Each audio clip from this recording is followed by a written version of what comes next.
এদিকে দীর্ঘ প্রায় ৩ যুগ অপেক্ষার পর অবশেষে নির্বাচনের ঘণ্টা বাজছে রাজশাহী বিশ্ববিদ্যালয়ে। কাল শুরু হচ্ছে কেন্দ্রীয় ছাত্র সংসদ নির্বাচনের মনোনয়ন ফর্ম বিতরণ। বিতর্কের ঊর্ধ্বে উঠে পুরো প্রক্রিয়া শেষ করতে চায় প্রশাসন।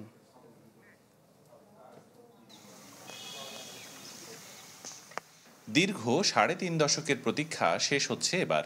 প্রাণ ফিরে পাচ্ছে রাজশাহী বিশ্ববিদ্যালয়ের ছাত্র সংসদ রাকসু। কার্যক্রম শুরু হচ্ছে বুধবার সকাল 10টা থেকে মিলবে রাকসু নির্বাচনের মনোনয়ন ফর্ম, যা চলবে 23 আগস্ট পর্যন্ত।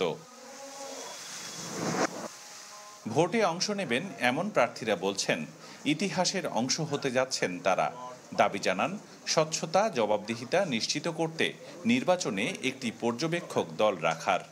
যেহেতু নির্বাচন কমিশন যারা আছেন তারা কোনো না কোনো দলের, ফলে এই জায়গা থেকে নিরপেক্ষ শিক্ষক এবং প্রয়োজনীয় সিনিয়র সিটিজেনদেরকে নিয়ে হলেও একটা মনিটরিং সেল, মানে একটা হচ্ছে পর্যবেক্ষক টিম তৈরি করতে পারে। আমি মনে করি যে এখন না পারলে আর কখনোই না, এরপরে একটা পলিটিক্যাল দল চলে আসবে, একটা পলিটিক্যাল বায়াস ভিসি আসবে, তার একটা ক্যাডার বাহিনী থাকবে। তো এখন যতটুকু সংস্কার করতে পারি এটাই আমাদের জন্য বেনিফিট।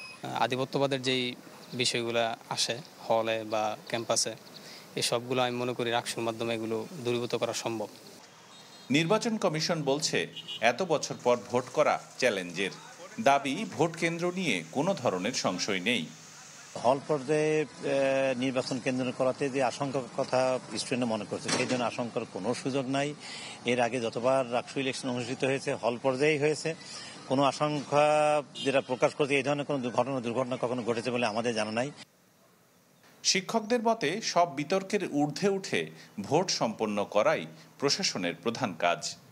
নির্বাচন হবার আগে স্ব বিশ্ববিদ্যালয়ের কর্তৃপক্ষ যেন সেই বিশ্ববিদ্যালয়ের সমস্ত ছাত্র সংগঠনের সাথে কথা বলে একটি সৌহার্দ্যপূর্ণ পরিবেশে সংঘাতকে এড়িয়ে, বিতর্ক এড়িয়ে যদি নির্বাচন করা যায় তাহলে ভালো, যদি না যায় তাহলে সেটি কিন্তু আরেকটি অশান্তি তৈরি করলেও ক্যাম্পাসে করতে পারে।